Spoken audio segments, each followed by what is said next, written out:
watching you guys. Hello and welcome to our presentation of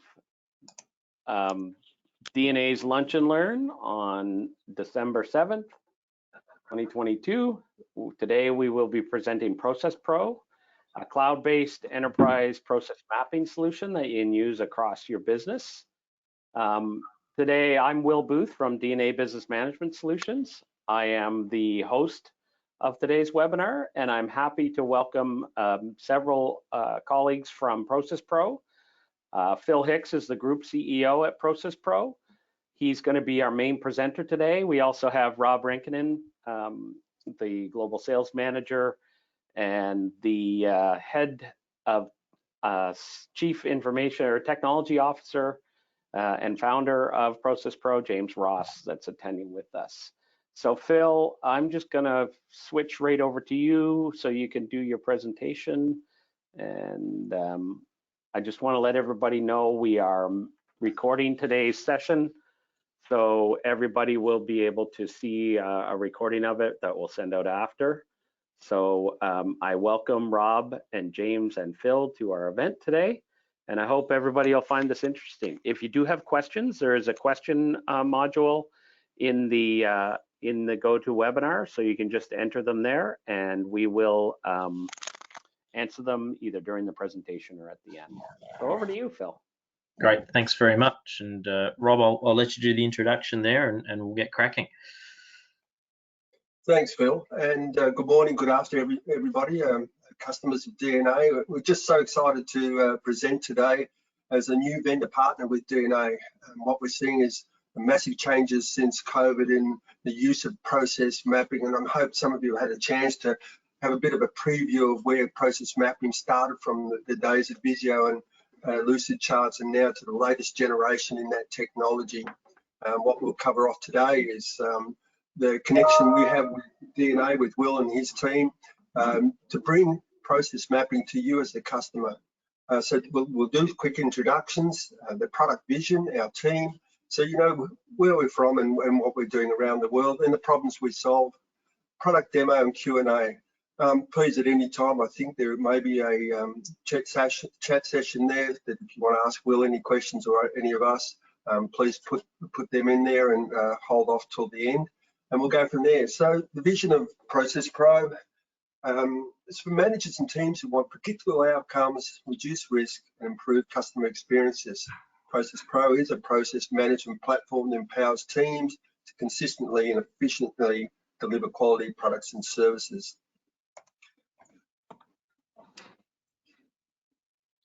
Thanks, Phil. Yeah, so what we've discovered over probably more so in the last year, that there's a lot of applications, and I know the number of you are Sage 300. We've come from a Sage 300 background ourselves, Phil and I, and we know the experiences that you've had. And the real major gap that many ERP applications have, there's no module to cover full process mapping on both the web or the desktop that goes beyond the internal requirements of that ERP system. And that's why D&A recognized the power of ProcessPro. What we mean by that is really, you may do some little bit of automation within the ERP environment, but we really recognize that day to day that there's manual tasks, and you may be connected to other applications from warehouse management, HR, risk management, or governance, and that's the gap that we fill in. Thanks, Phil. Very good. So what I thought we might do is we'll just take on a little bit of a journey before we jump in and have a look at the ProcessPro application, and just to give some context as to what the issues and problems are that we solve with our solution. And the first one that we find, and most of you I'm sure can relate to this in your workplace, is that if you need to find a process, it's probably stuck in a binder up on the shelf somewhere, or it's buried on the network drives where you've got 7 different drafts and you're not sure which one's the right one to be using, or it simply doesn't exist because it left with the last person that exited the organization. And with that, we see that drives up costs and risks and decreases your capacity inside your organization. And then, of course, if you're lucky enough to find the right, or if you're lucky enough to find a version of a process, then of course the question is it the right one? And you've got 7 different versions there, and you're trying to work out which one was the most recent copy that's been updated, that's accurate, that you should be using. And then what we find is a third challenge that comes with that is that if you're lucky enough to find the most recent copy, is can you actually read it? Whether it's handwritten or even if it's typed out, if it's not done in a meaningful, structured way that's consistent and easy to understand, it can be very hard to interpret someone else's documentation when it comes to processes. And of course, if you're lucky enough to find it, it's probably 7 years old. And of course, then you have to ask yourself, can you rely upon that documentation because it hasn't been reviewed over the last 7 years? And perhaps someone named Jeff or Sally wrote that process and they're no longer working there. And it's like, well, who do you reach out to get it updated or find out what the actual process is right now? So it's very hard to then connect that feedback loop onto the original process. Then you get into things like whether you want to update and write the process. If you've got 10, 20, 50, 100, 200 plus staff, how do you then update and share that process across the organization and do it in a cost-effective way? And certainly documenting it and having to print it out and distribute it, or sending it as an email attachment where no one bothers to read it, is a very ineffective way of updating and sharing and distributing your processes.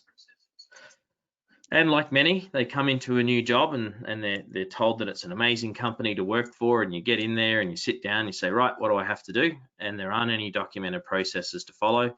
And what does that mean? People very quickly exit their positions where they're not comfortable in the new role, and that's a really costly process for onboarding and then having to retrain and upskill people inside the organization. And if you, like many, have customers that you're dealing with and you're unable to provide them accurate and timely information, you're then going to experience a loss of customers or increased customer complaints. And that has reputational damage for organizations where these are simple things that should be documented that's easy and quick to respond to customers. One of the things that we find quite often is when a person leaves, whether they're on vacation or they permanently leave an organization, often a process stops. And with that, it's very difficult to provide that continuity of service to both customers and suppliers and other stakeholders when you can't easily pick up the process where someone left off and then be able to walk through it and deliver an outcome for that customer. Then questions get asked like, how long is it? Or how long does the process take? Or how much does it cost? And of course, we're sitting there looking at each other, not knowing how much time actually goes into a process and how inefficient it is to actually be doing that manually on an ongoing basis. Then we look at things where you've got clever people inside of an organization and two people start to document the process at the same time. But because it's not an essential application, you have no idea that someone else is also spending all the same time and effort, if not more, to document and update a procedure or a process there. So now we start to double handle that information and we're duplicating the amount of effort and work that goes on. And it's quite timely coming into the festive season at this time of year where you've got seasonal employees. And of course, when you're onboarding seasonal employees, whether it's coming into winter or summer, and then typically people come back and say, oh, has anything changed from last year? It's, oh, nothing's changed at all. Yet everything's in different locations and updated procedures and processes. So it can be very costly to onboard those seasonal or part-time staff as and when required for organizations. So part of our solution that we're going to cover off today, it's a web-based application hosted on Azure here in Canada, where when you log in, it's instant process retrieval based on the role of the user. So when you log in, it knows that you're, say, the accounts payable clerk or the chief financial officer, and it automatically retrieves every process that you're participating in. It handles all of the process and version control. It does instant process sharing and distribution for both internal staff and external stakeholders, and I'll show you how we do that. We handle seamlessly the current and future state processes, and we've got a really detailed cost analysis part of the application, so you can work out what the cost of that current process is and also what the new or revised cost would be once you implement that future state. And that can be really applicable if you're doing things like adding in a purchasing module or purchasing workflow or AP automation and these types of add-ons into Sage 300, because Will and the team there at D&A can help you actually document and understand what your existing costs are for your current processes and then be able to demonstrate clear cost savings when you actually implement new technology into those areas. one of the key areas within the application is we have business continuity reporting. So this sort of takes all of the information around how you've documented and captured your processes and allows you to actually report and give you and show you what processes currently don't have employees attached to them. And why is that so important? Well, if people leave the organization, you need to be able to quickly find out what processes won't be completed because you don't have someone actively in that role. And the bigger the organization, the more important and critical that reporting becomes to the overall business continuity. And then, of course, for the onboarding of staff, it really does make for rapid onboarding, where day one in the job, you can see every single process attached to your role, whether it be accounting related or other processes related across the organization. It's all tied directly into the role that you've got there. So really makes it seamless for the transition from one employee to the next inside the organization there. So I thought I might just pause for a moment just to see if there's any particular questions as we're going along before we jump into the demonstration for today. And Will, do you mind just checking to see if there's any messages coming through there or questions to answer? Yeah, no problem. I got one message asking basically, is this hosted and is it hosted in Canada? Yeah, so absolutely, a great question. So it is hosted here through Microsoft Azure, and it's hosted inside of Canada as well. So we tick all of those boxes. We already have customers around the world in 4 countries, both across Canada, the United States, Australia, and New Zealand, in both government and private sector clients. So regardless of which side of the fence that you sit on, we have reference sites and clients already in those spaces. Thank you. Very good. So some of the key features we're going to touch on in today's demonstration is around having parallel processes or gateways, decision diamonds and loopbacks within process maps, and touching on the role ownership and how we embed that role view and employee view. And some of these things will start to make more sense as we jump in and have a look through the application on today. The ease of use and the integration with your Active Directory or payroll system, ease of migration to get data into ProcessPro. And one of the key things as part of our system, like with Sage 300, we have a multi-company setup as well. So if you're using multiple companies, you might have a holding company, an operating company, or multiple operating companies. You can have distinct separate processes for each of those companies set up. Integration is a big part of our roadmap. We've got integrations established already with systems like Smartsheet, Asana, Cantata, Microsoft, and more, where we can take the process map and export it and create projects to track your execution in each of those applications there. So let's jump in and have a look at some of the application inside of ProcessPro.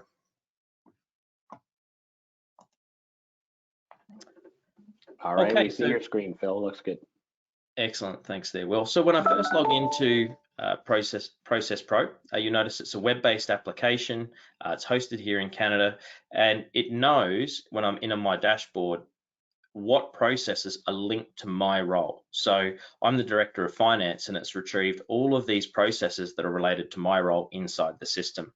We're going to come back to here in a moment, but I'm just going to explain how the menu structure works in the system first. So we have our dashboard through to being able to look up all the processes and value streams, and I'll get to each of these areas in a moment. A centralized document repository that sits behind it, but I'm going to jump into the directory first, and this is where we store and organize all of our processes inside of ProcessPro. So similar to Sage 300, we've got a folder structure here that almost mirrors what would be inside a Sage 300 from the different modules that you have. And if I was to open up the general ledger, I can see that we have a number of processes around how we record deferred revenues or doing month-end journals, etc. And we've got the documentation of all of these processes in each of these areas.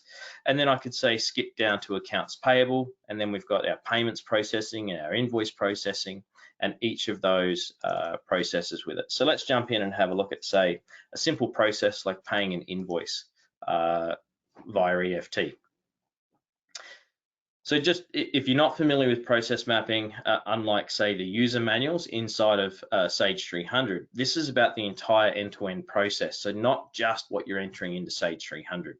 So for example, the first activity is like, how do we collect our invoices? So we might be getting physical copies coming in. We might be getting emails coming to a centralized inbox through accounts.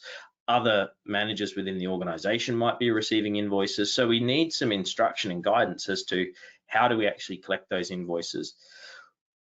once we've got them in a centralized place, how do we enter them into Sage 300?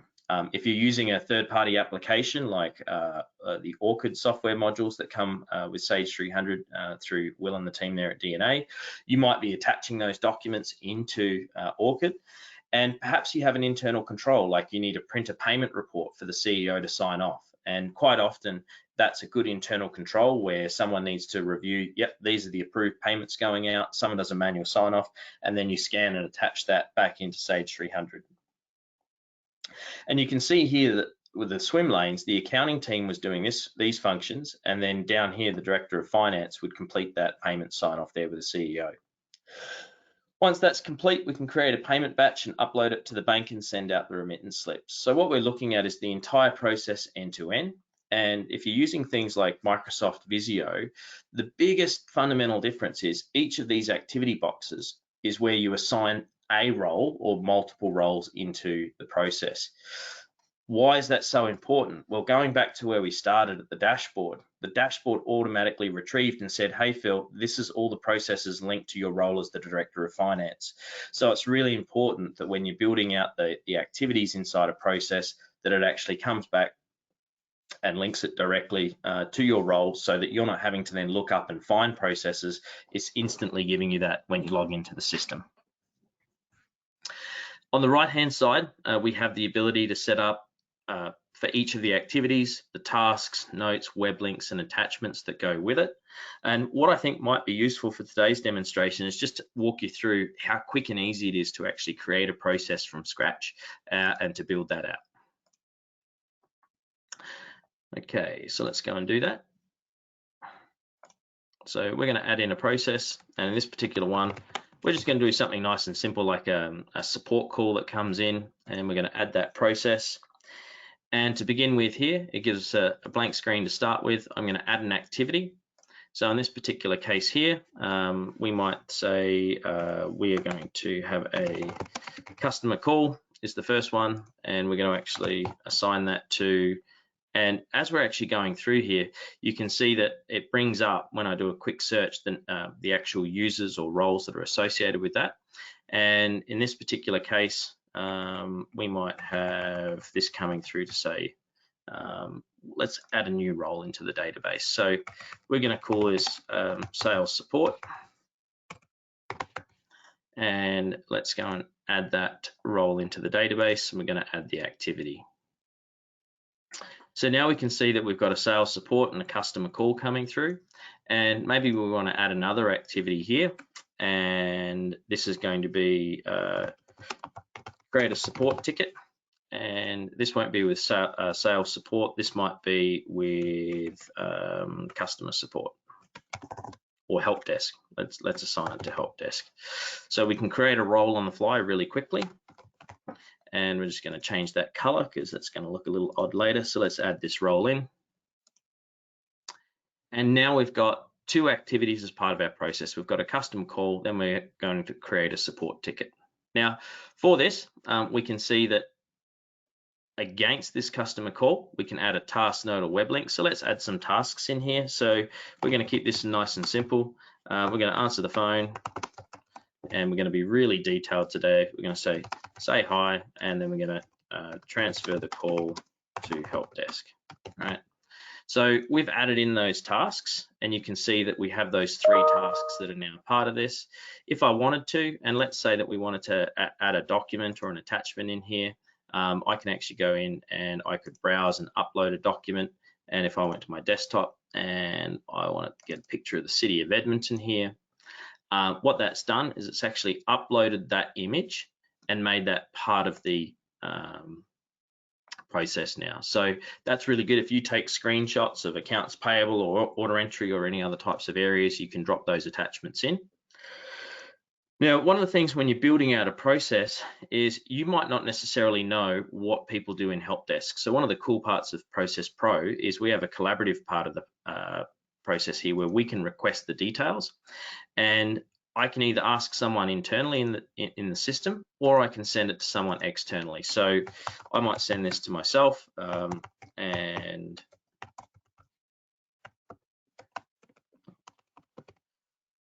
I'm going to say, please help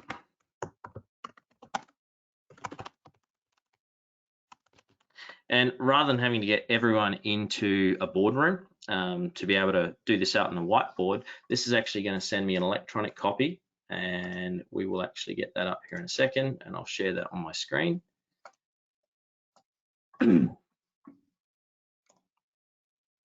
So it said here that ProcessPro is requesting details for the support call and saying that Phil needs some help. So I can actually click this link now, and it's taking me to a screen where it's saying, hey, can you actually then give some input as to what you actually do?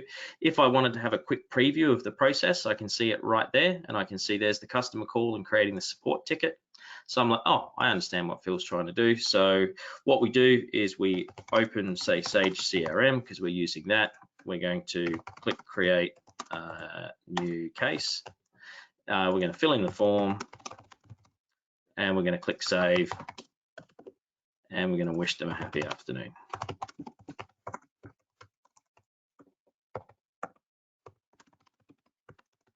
So I'm able to give that input onto this particular process. So if I go back to this support call now and I refresh my screen, I can actually see that input has come through from that user.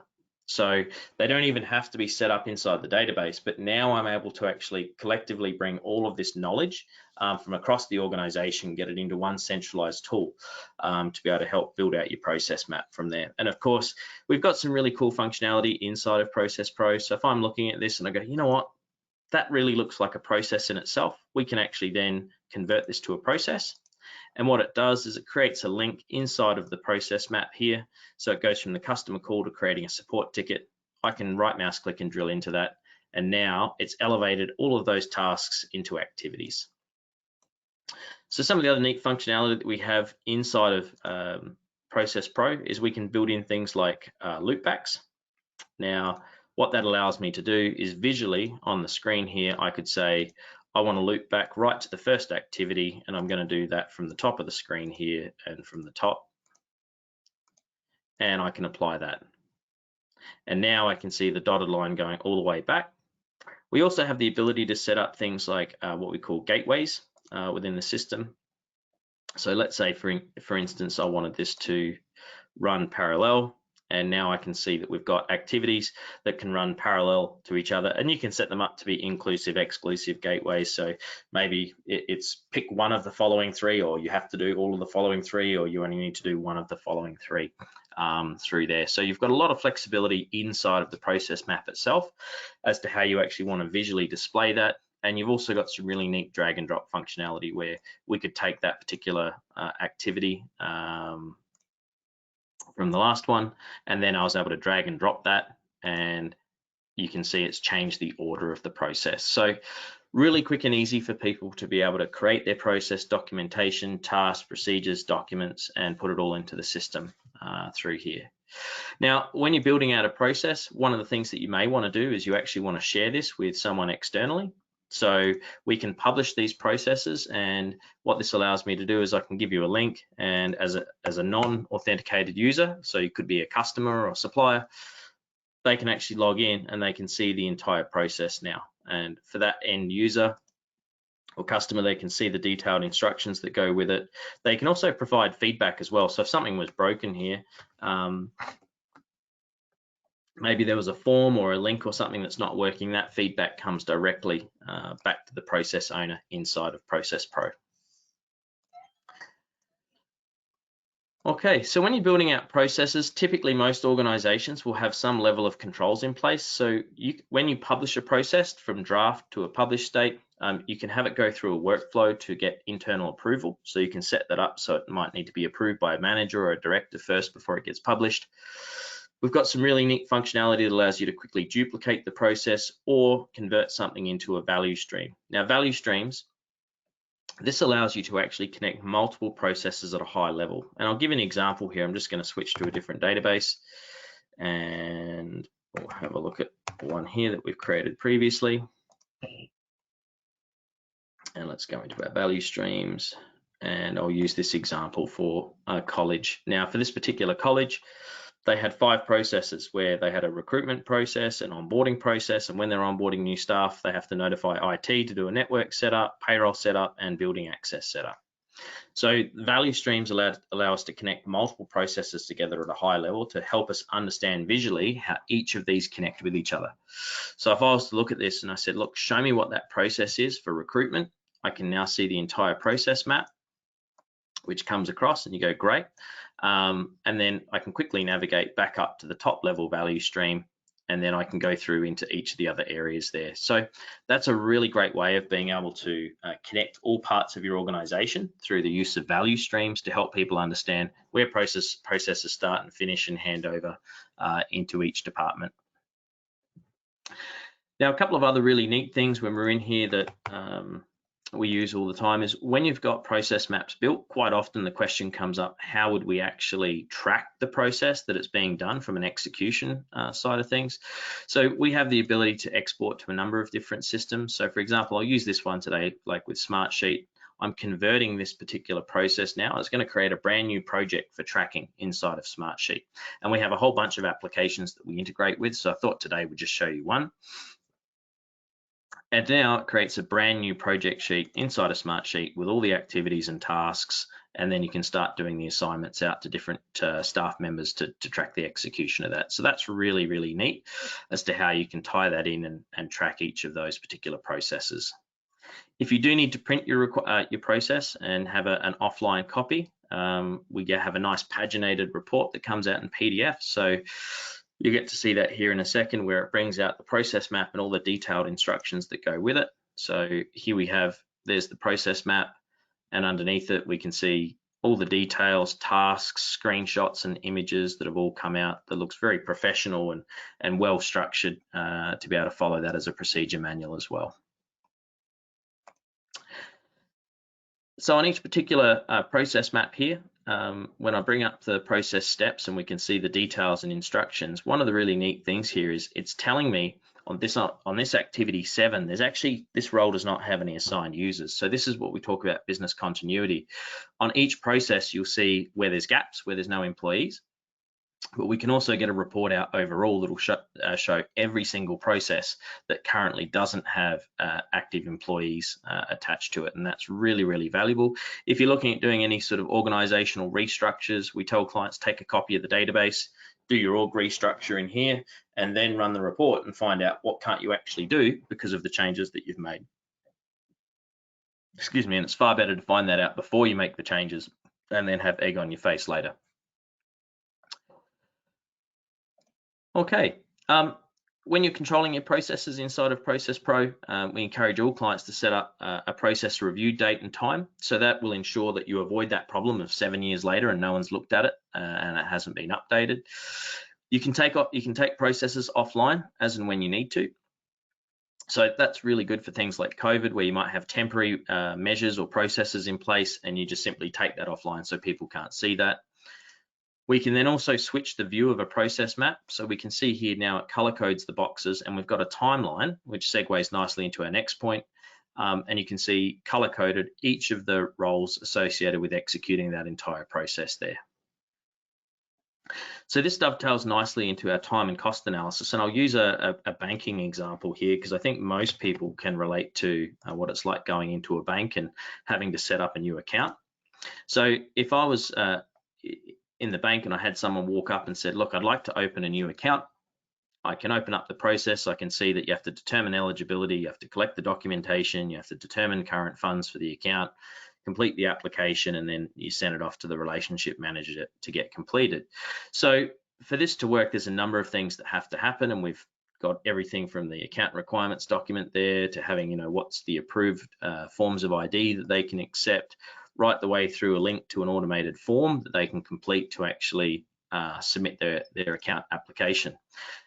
But what we've done is we've done a time and cost analysis for this. So what it says is, what role is it? How long does it take for each activity to be completed? And what's the approximate cost per hour? And then I can see the calculations for this, where it says, okay, maybe we send a welcome pack out to every single new customer. We do roughly 500 of these a month. And the total cost of executing this process per year is $2 million. So if I jump out of here and then I went into, say, what we call a future state process, you can see the future state has changed significantly, because maybe we've bought some software and we've just gone straight to an online application form. And now what we can do is we can go into the time and cost analysis, and we can actually say, look, I want to do a comparison to the future state, and I want to see those calculations now. And when it does a comparison from the future state to the current state, we can see that 2 million is our annual cost right now, and it's going to drop to 360,000.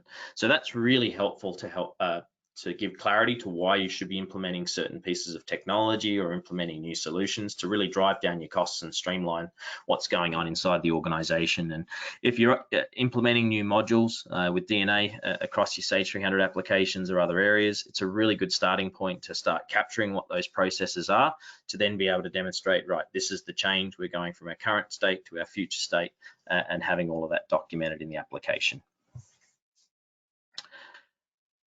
Okay, so inside of the system, we do have a documents repository. This is really neat because what it does is it'll tell us every single process that every one of these documents or images are associated with.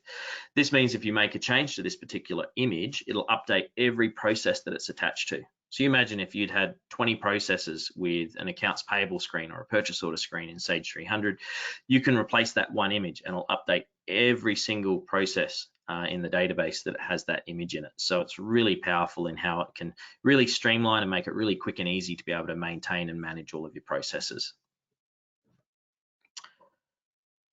Okay, in the application itself, we do have the multi-company functionality there, so you can set up a number of companies and switch between them. Has each of their own users, security, and data separated for each one. So that makes it really powerful to be able to set it up and use it the way that you need to internally. Okay, I'm just going to jump back and make sure I haven't missed too many areas on the functionality side of things that we talked about there. And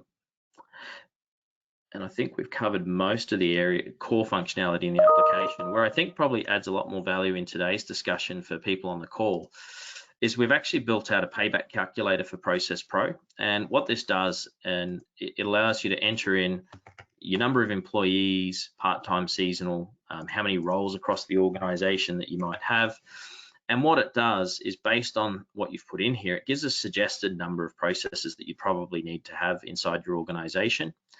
And then it asks you things like, what's your average cost per employee per hour? What's your staff turnover rates, the value of customers? And even if you're not in the, if you're in, say, government and you don't have customers, you can just simply zero those out. But what it does, it tells us really quickly how much time and effort it actually takes to manually document all of those processes through Word, Excel, PDF, and being able to see how expensive it is to be able to update and maintain. And what we find is most organizations have done a really poor job of maintaining their processes. And the reason being is, for an organization of a couple of hundred staff, you don't have $600,000 spare in wages to be able to pay someone to update processes, where you take that same comparison with ProcessPro and you're knocking that down to about less than a quarter of an FTE or half of an FTE per year. And it makes it super affordable to be able to manage and maintain your processes moving forward. So we share that, we'll make that available post today's session, so that you're more than welcome to play around with it and adjust the numbers. But the payback for something like this, using a piece of technology like ProcessPro, pays for itself extremely quickly across your organization on that side. So I thought I might just pause there for a moment. We've covered quite a bit of territory in a short amount of time, and open it up for some questions from across the team there. Yeah, thanks, Phil. That was great. I'll just remind everybody you are muted, but you can put any questions that you have into the question and answer area. I do have a few that we can cover now, Phil. Yep. And Rob. So the first, sorry, that was the one we already answered. About that it's hosted on Microsoft Azure in Canada for Canadian customers. Somebody asked, can I integrate this to my Sage 300 and other softwares if my processes use these systems?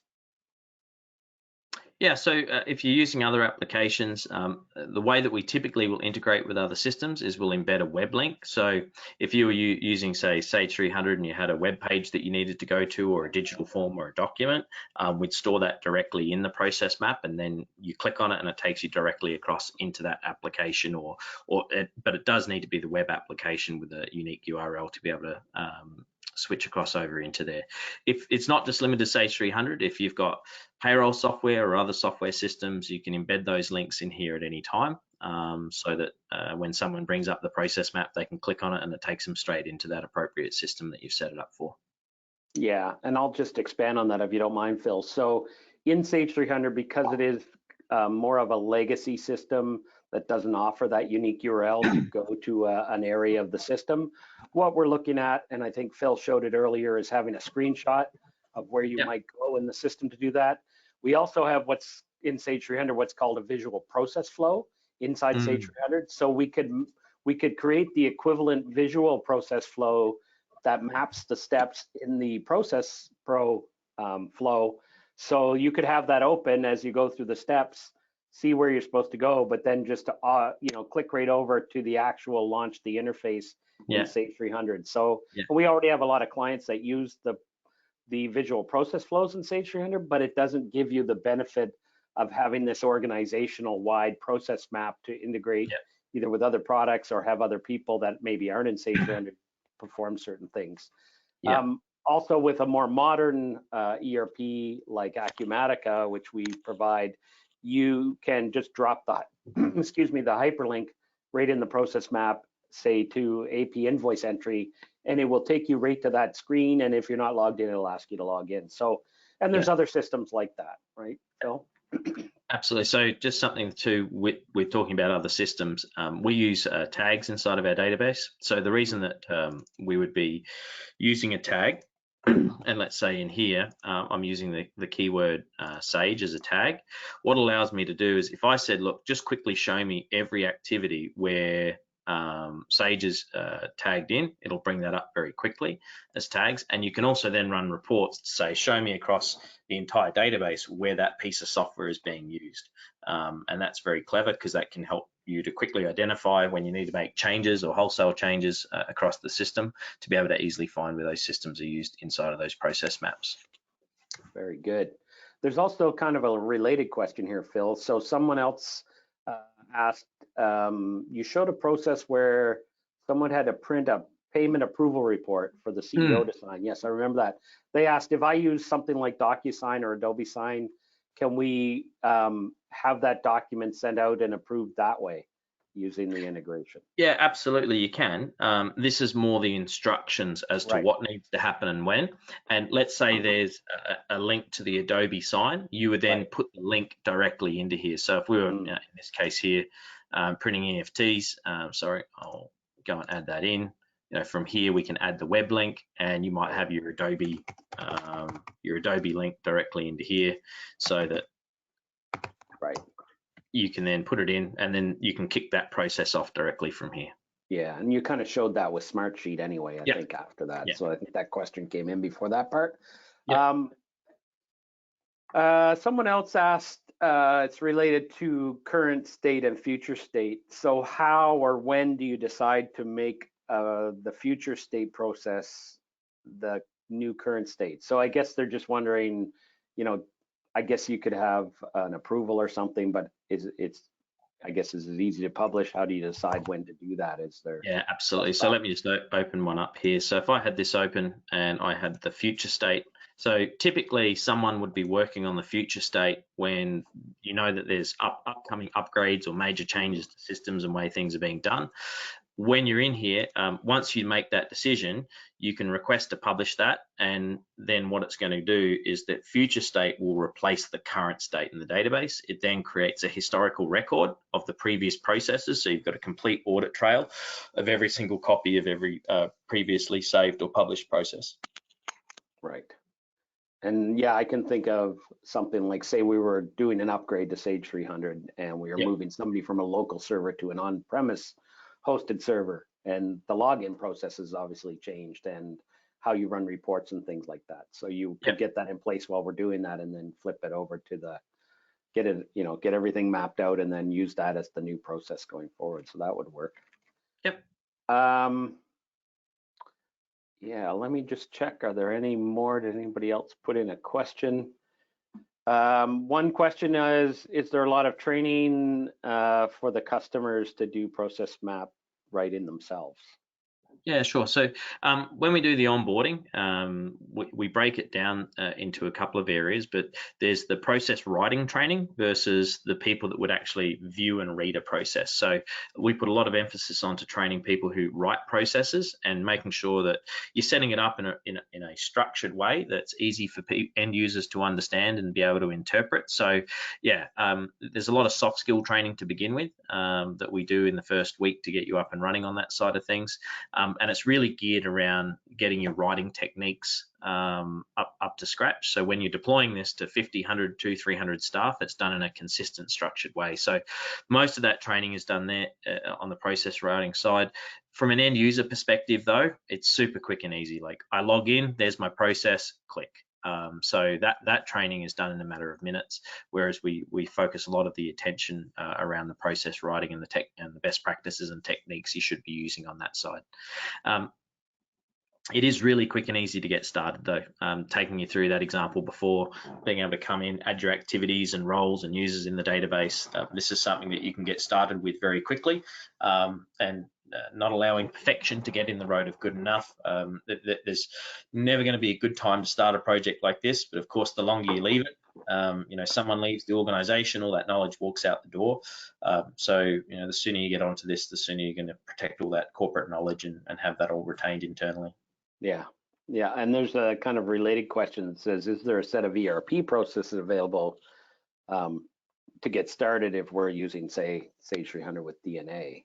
Yeah, absolutely. So that's a great question for your D&A partner. As D&A is a reseller, I'd be speaking to them directly about what library that they have available that they could potentially provide you to get started. Certainly, I've seen, and we've seen that elsewhere, where having a library can really help to start it off. And I sort of break it in generally. There's two different types of end users. There'll be half the organization that goes, look, I've been here for 10 or 20 years. I know what I'm doing. And look, these processes in a library format, it's great, but I know what I'm doing. Then there'll be the other half that go, oh, this is amazing because I didn't know half these processes we should be doing. So having that library and accessing that, I'd be reaching out to the guys there at D&A. For sure. And like I said, I think already D&A is using it internally to map our own processes, but obviously we're also building out the library of standard Sage 300 processes, which we can use as a starting point because every client has a kind of a different step. Yep. But I make it equivalent to say the crystal reports that come with Sage. They are basically a template we use in a lot of cases. If somebody wants a custom crystal report, we usually start with one that already exists and then modify it for that individual client of requirements. So this would be very similar to that. There is another question here. Let me just read it through. I'm going to expand this out. So it says, am I correct? This system operates with a wide variety of ERP, including Dynamics 365.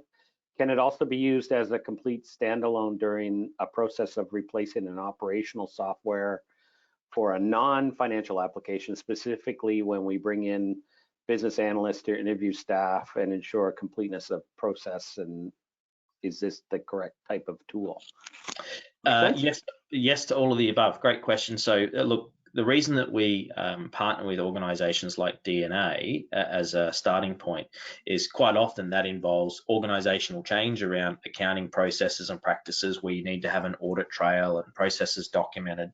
But outside of that, it's applicable to the whole organization. You can be using this to document your sales processes, your compliance processes, to all different aspects, human resources, onboarding, training inside the organization. So it does have a very wide application across the organization. We just typically find it's a good starting point in and around the accounting and finance area to begin with, but certainly it can be used in all of those examples, not just specific to Sage 300, all different ERP applications and different operational systems that would make sense to use that for. For sure. I mean, even the point of say somebody's sick or away and somebody else doesn't know who, gets a call or request to do something, and you don't know who could do it or who's involved in the process of doing that is available, you can find that person through this mapping. Yeah, right? absolutely. You're not just kind of sending blanket emails to everybody. You could quickly go in and say, oh, Phil's doing that, or Phil is involved in this process. Maybe he can help me because Rob's away, and Rob usually starts that process. Yeah, and speaking of which, like, we do have a global search functionality built into the system, so it's really quick and easy to be able to search and find a process or a document. So when people are saying, what form do I use for this, or what process do I use for this, that global search takes you straight to it, and away you go. So really quick and easy to locate what you need.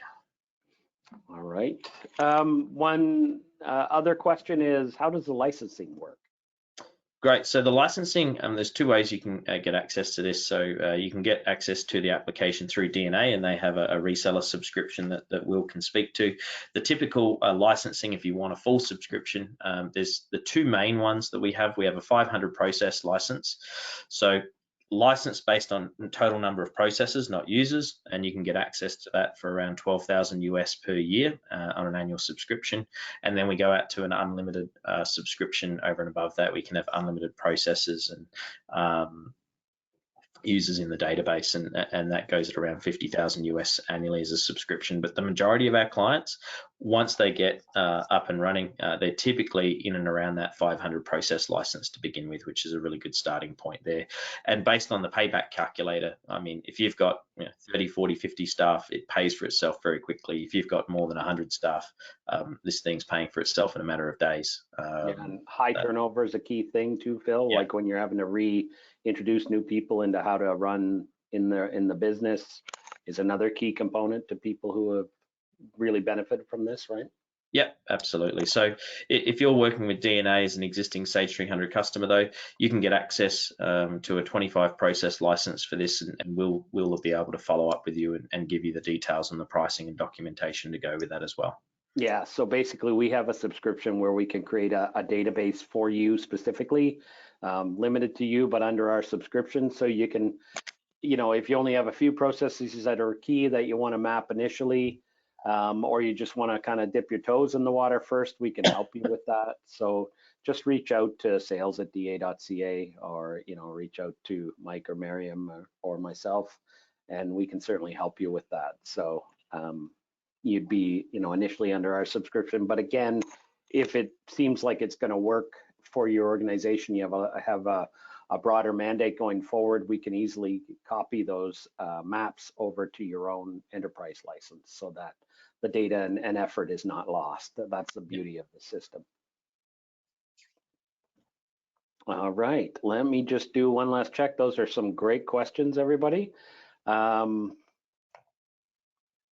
Let me just make sure there isn't another one here. Nope. Okay. Well, I really appreciate your time, Rob and Phil. Is there any other closing comments that you wanted to talk about? Well, probably from ProcessPro, we're obviously keen. If you'd like to know more, we'll do a web demonstration just to suit your organisation with Will and the team. Just give Mike or Will a call and set up some dates, and we'll go ahead and help.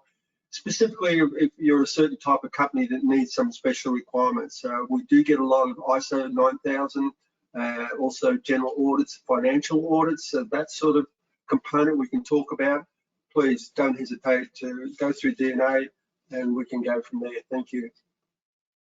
Yeah, and so I just put up our contact info, so you can see, again, if you do have more questions about this, we will be sending out the recording, but Michelle and I and Miriam, you can just call the office or send an email to sales@da.ca.